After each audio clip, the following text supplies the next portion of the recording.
Shalom from Israel to all of the Daystar viewers around the world. I'm Moshe Bar Tzvi, the producer and founder of Israel Now News. We at Israel Now News are dedicated to bringing you the full story and the truth about Israel from Israel.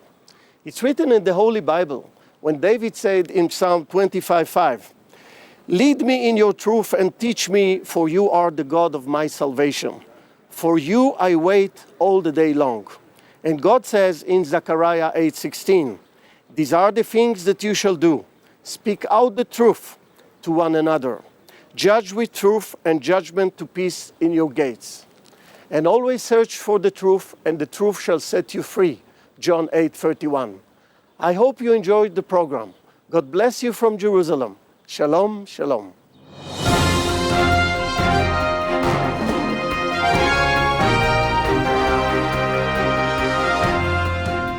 Welcome to Israel Now News. I'm Yochanan El Rom. And I'm Erin Viner. In our top story, the Israeli army has been working feverishly to uncover and destroy a massive network of terrorist tunnels which stretch from Gaza into Israel. For more than 5 years, the people of Gaza have been living in poverty, while Hamas has invested hundreds of millions of dollars to build an advanced underground tunnel system which they're using to hide missiles, move supplies, and commit terrorist attacks against Israel. Hamas terrorists have made numerous attempts to infiltrate Israeli towns and villages near the Gaza border. Heavily armed terrorists dressed as IDF soldiers have tried to massacre Israelis and to kidnap Israeli civilians or soldiers. Dozens of Israeli soldiers have been killed over the past week in numerous terrorist attacks. While the United Nations has rushed to condemn Israel for the death of hundreds of Gazans, Israel's ambassador to the United States explained the extraordinary precautions that Israel takes to avoid civilian casualties. Erin Viner has more on that story. Yes, Yochanan.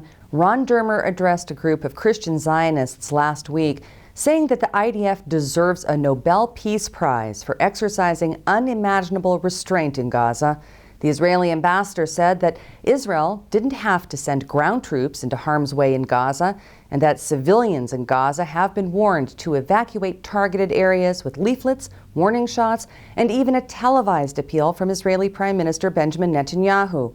After taking these precautions, Dermer explained that the military could have bombed the Hamas terrorist infrastructure from the air, but we didn't, he said. Dermer went on to explain that Israel sent its soldiers into the hornet's nest of Palestinian terror in Gaza, which has been booby-trapped with mines and is riddled with subterranean tunnels. Saying that Hamas is doing everything to endanger the lives of the civilian population, Israel's top diplomats stressed that it is the terror group's leaders who are forcing residents to serve as human shields by instructing them to ignore the repeated warnings from Israel to evacuate. Hamas has reportedly taken over the largest hospital in Gaza City. According to a reporter for the Washington Post, senior members of the terrorist organization are using the offices of Shifa Hospital as a command center.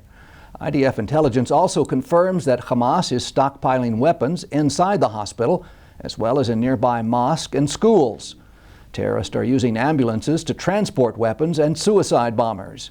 At the same time, the IDF has established a field hospital to treat wounded Gazans at the border crossing between Israel and Gaza. The facility includes a delivery room, in addition to all of the necessary equipment needed to provide medical assistance to Palestinians seeking care. Hamas has published a set of guidelines for releasing information with inflated numbers of civilian casualties in Gaza. According to the Middle East Media Research Institute, the terror group posted an instructional video on its website explaining how to exaggerate the numbers of dead and wounded while ensuring the preservation of Hamas and other Palestinian organizations' positions and preventing the leaking of information with any military value to Israel.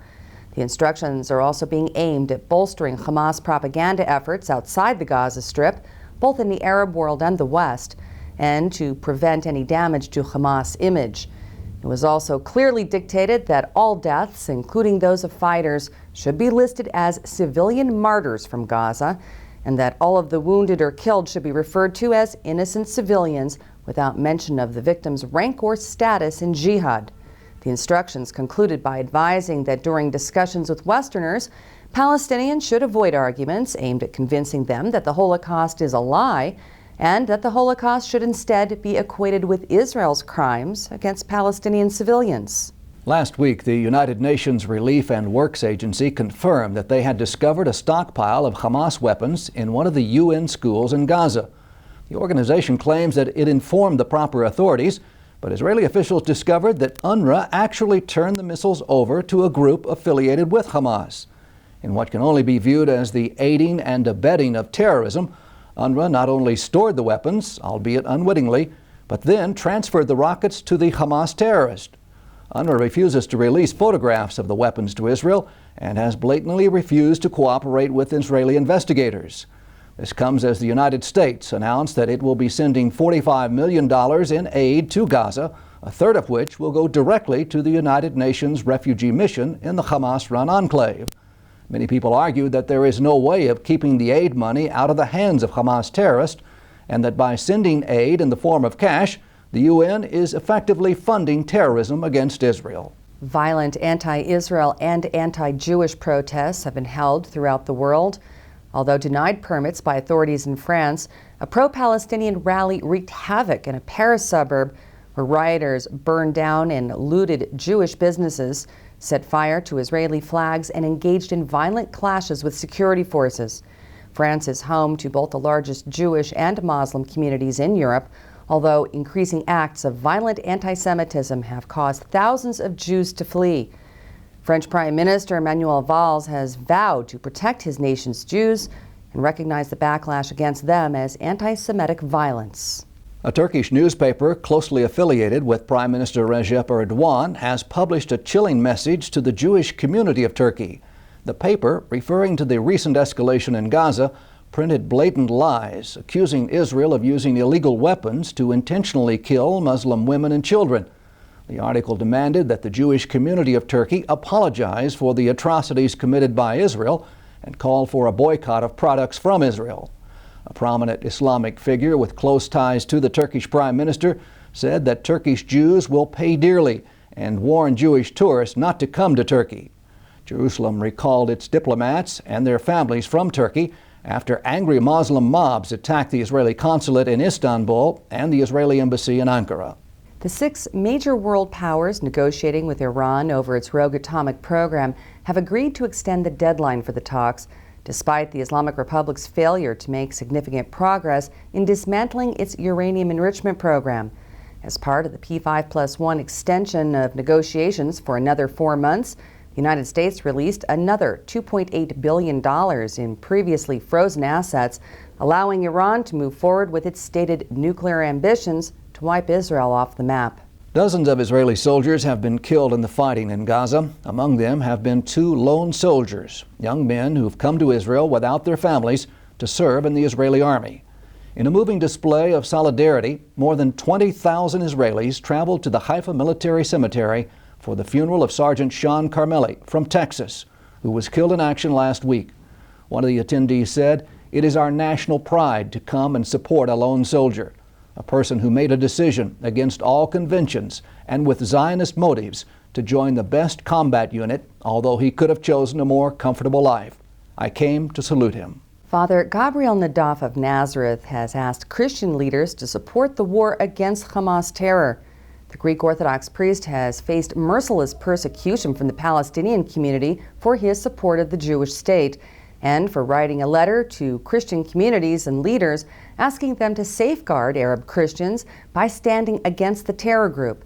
In his appeal, Father Nadaf wrote that he was pleading for support of Israel and its defense forces because our country is under fire and our soldiers are fighting against terrorist organizations whose sole purpose and goal is to destroy the state of Israel.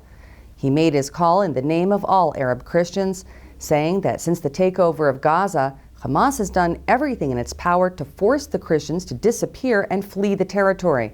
They hate all Christians, he wrote, adding that that is why he is calling for support of the IDF and Israel during Operation Protective Edge and the fight against terrorism on behalf of the Israeli Christian community. Ambassador Ronald Lauder headed a solidarity mission to Israel last week.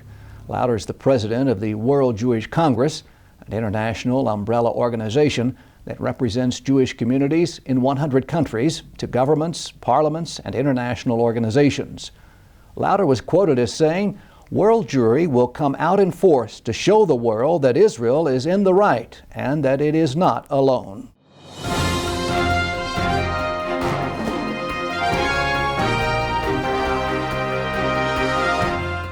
That concludes the news portion of our show. Stay tuned for Ask the Source with Josh Reinstein, speaking with Ambassador Ronald Lauder.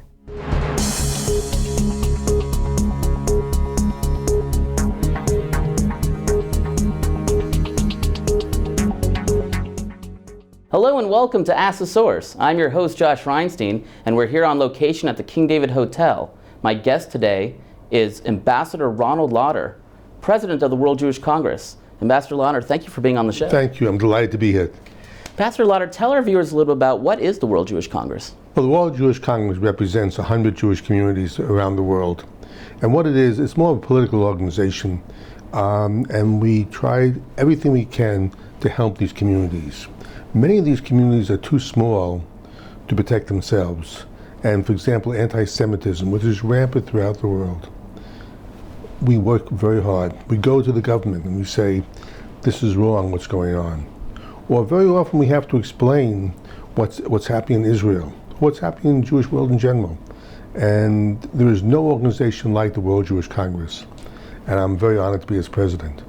You're here on a massive solidarity mission in Israel during Operation Protective Edge. Why was it so important for World Jewry to stand with Israel? Well, what's happened is because of what's happening with the rockets, the immediate world said, oh my God, particularly the Jewish world, there's all kinds of problems. Let's cancel our reservations. Let's not go to Israel this summer. And all of a sudden, the Israeli people, I think, felt very much alone. And within 48 hours, we had a mission. We got people from 22 countries, 79 people to come here, all leaders, saying, we stand with you, Israel. And it meant a lot to them. It meant to them that the Jewish world is one. We stand together.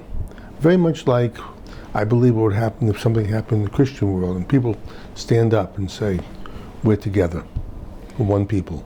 You know, this seems like a very clear-cut situation.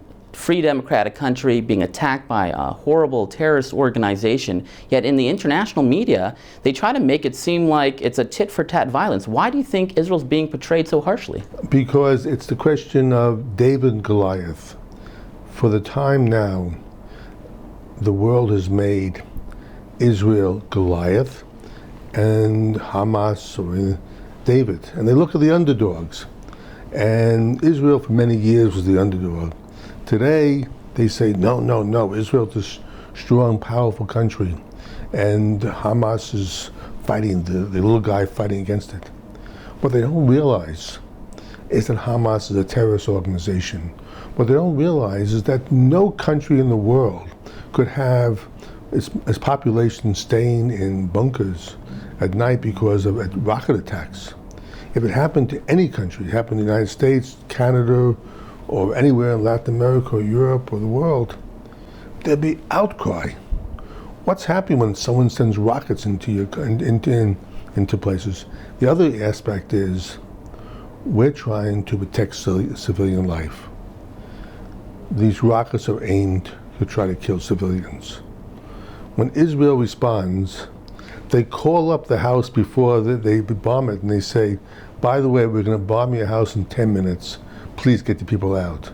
I've never heard of any civilized society doing that. But Israel said, nope, we don't want to do it. Even though they're attacking us, it's almost war, we're doing something we think is the right thing. At the same time this is going on in Israel, there are controversial negotiations over a nuclear Iran with America. Some people believe that this might be a smokescreen caused by Hamas to take attention away from nuclear Iran. How dangerous would a nuclear Iran be for the world? A nuclear Iran could be most likely be the most dangerous thing in the world. Because first of all, two things happen. Number one, Iran has said categorically that they believe Israel should be wiped off the face of the earth.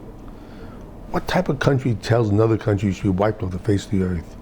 And secondly, they even made a statement not so long ago that says the United States should be wiped off the face of the earth. Now, if a peaceful means atomic energy Israel will be the first country to say Iran should have it. And they can get all the things they want on the marketplace, in the open market. But when they're starting to do these centrifuges, spinning out things, we know that within a short period of time, they can have nuclear weapons. What would that do? First of all the other countries in the Middle East feel that they should get nuclear weapons. And the minute you have the whole Middle East having nuclear weapons, what does that say? And then, with nuclear weapons, this could turn into a terrorist hand, and it could be used for blackmail. They could say, we have a bomb in such and such a place, and unless you free all political prisoners, we're going to blow it up. Over and over again, it's been disastrous. Now, they're stalling for time. Originally, it was supposed to be July, I think, 23rd, and the question is, when will it be finished? There's even talk of making it for another 5 months. We don't know. You gave a landmark speech at the Feast of Tabernacles last year that really reverberated all over the Christian world. You were the first leader of the Jewish community around the world saying, we're going to stand with Christians under attack. Why is it so important for Jews and Christians to stand together? We're the same people. We follow the Ten Commandments. We read the same Bible. And for us, our fight is the same fight as a Christian's fight. We're watching what's happening in the Middle East. We see that Bethlehem used to be 70% Christian, is now 15% Christian. They've been driven out. Syria, there are 450,000 Christian Syrians who are now fleeing for their lives. Lebanon, an area that was built by Christian Arabs, is now being run by Hezbollah. What does that say? And it says we're watching this. We're watching what happened to Coptic Christians in Egypt, and we're saying very much. I've said over and over again, your fight is our fight. Anti-Semitism and anti-Christian feelings, to me, are the same, and our fight is your fight. Ambassador Lauder, there are literally tens of millions of people watching this show. What message do you have for our viewing audience? The Middle East, the cradle where all the religions started, be it Judaism, Christianity, and even the Muslim religion, is in great turmoil now. But what we're seeing over and over again is an anti-Semitism and anti-Christian feeling in this part of the world. We must work together to stop this.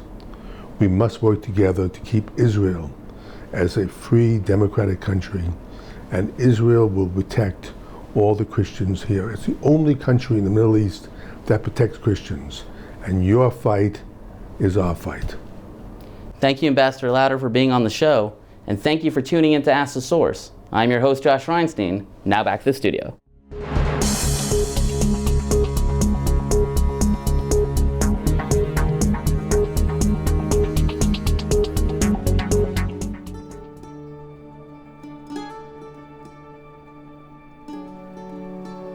This is Jerusalem, Israel's capital city. It's an ancient and modern treasure that is beyond belief.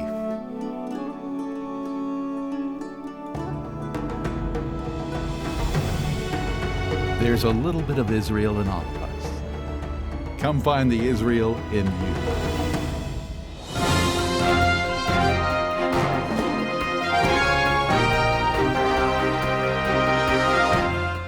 Up next, shining light from Israel.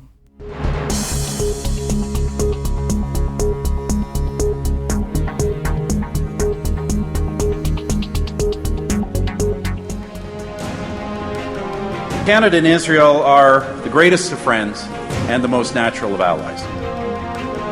This friendship between us is rooted in history, nourished by shared values. We uphold Israel's right to exist.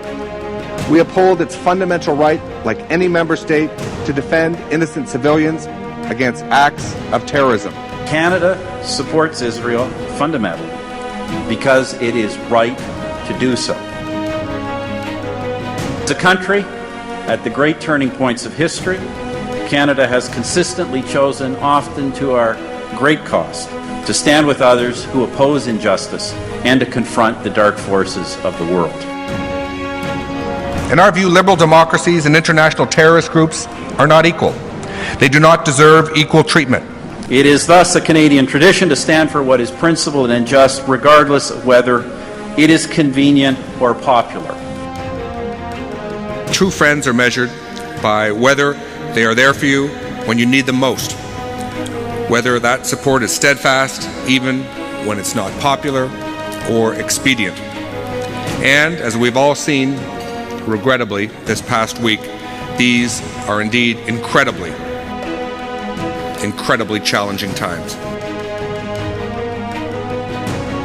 Now, friends, I understand that in the world of diplomacy, with one solitary Jewish state and scores of others, it is all too easy to go along to get along and single out Israel.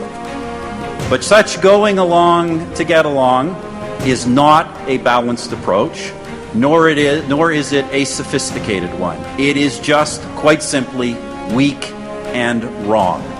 Just as fascism and communism were the great struggles of previous generations, terrorism is the great struggle of ours. And far too often, the Jewish state is on the front line in our struggle, and its people are the victims of terror. Canada will not accept or stay silent while the Jewish state is attacked for defending its territory and its citizens. And therefore, through fire and water, Canada will stand with you.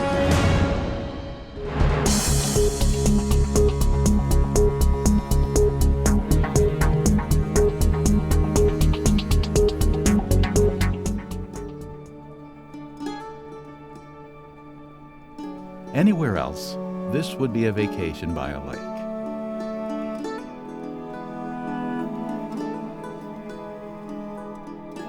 But this is the Sea of Galilee. The wonders of Israel are beyond belief. There's a little bit of Israel in all of us. Come find the Israel in you.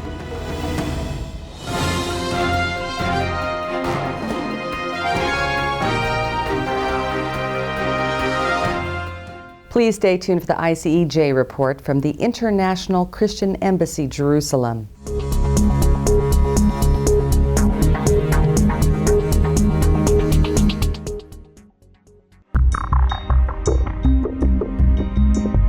The Israeli cities and communities which immediately surround the Gaza Strip desperately need our help. The people living in these areas suffer considerably from the constant threat of rocket fire produced by the conflict in Gaza.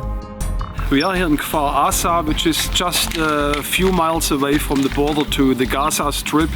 And yesterday evening at 8:20, a siren was ringing here in the village. And 10 seconds later, a rocket came down here into the village and was hitting here this art gallery. It's a place where normally at this time children would be taught. But thanks God, yesterday evening there were no children there. There was no teacher there, so nobody got injured. The flying time of a rocket, depends where it's launched from, is approximately 20 seconds.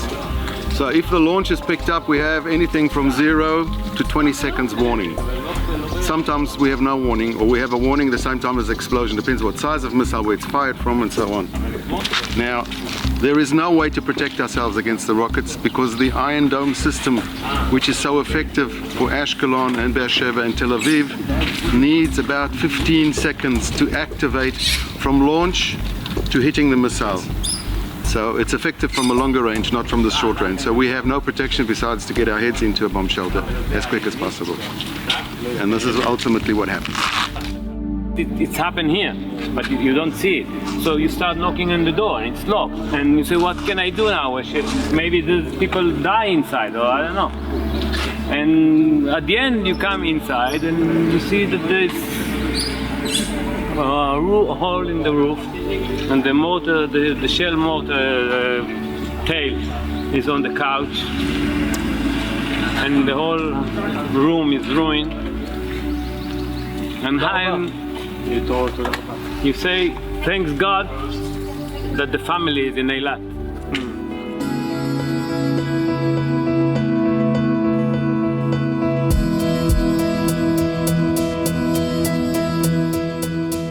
you see behind me is that we are putting a bomb shelter there which will serve a youth community here in the kibbutz Kfar Saba. And the weight of this bomb shelter is 16 tons, and it will provide approximately 16 people safety when the sirens are going on.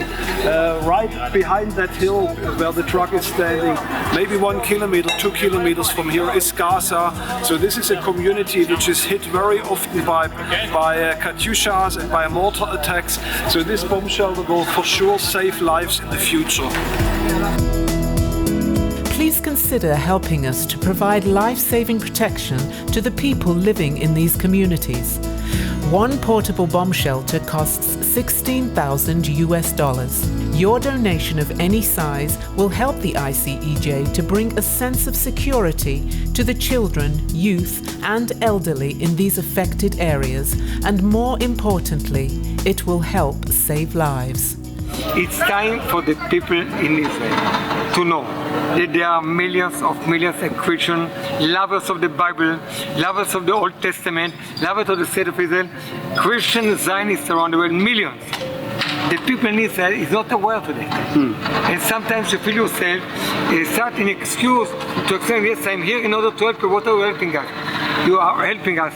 Starting from that bombing shelter which just have been located, and ongoing to political support all around the world, and that's amazing. Oh. Thanks so much. Toda rabba. Thanks so, my dear friend. I want to read something to you which I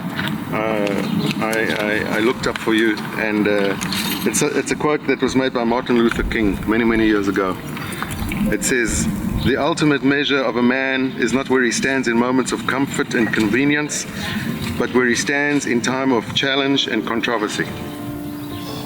That's when you judge your true friends, not when they sit in an armchair and we discuss over a glass of wine what to do.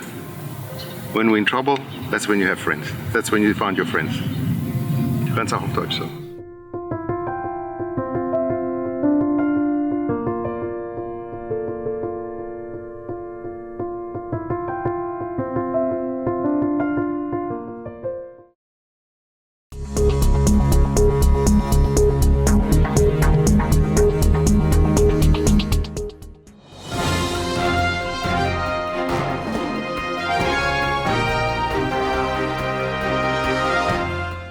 That's all for this edition of Israel Now News. I'm Yochanan El-Rom. And I'm Erin Viner, reporting from our studio in Jerusalem. Please join us again next week for all of your Israel updates.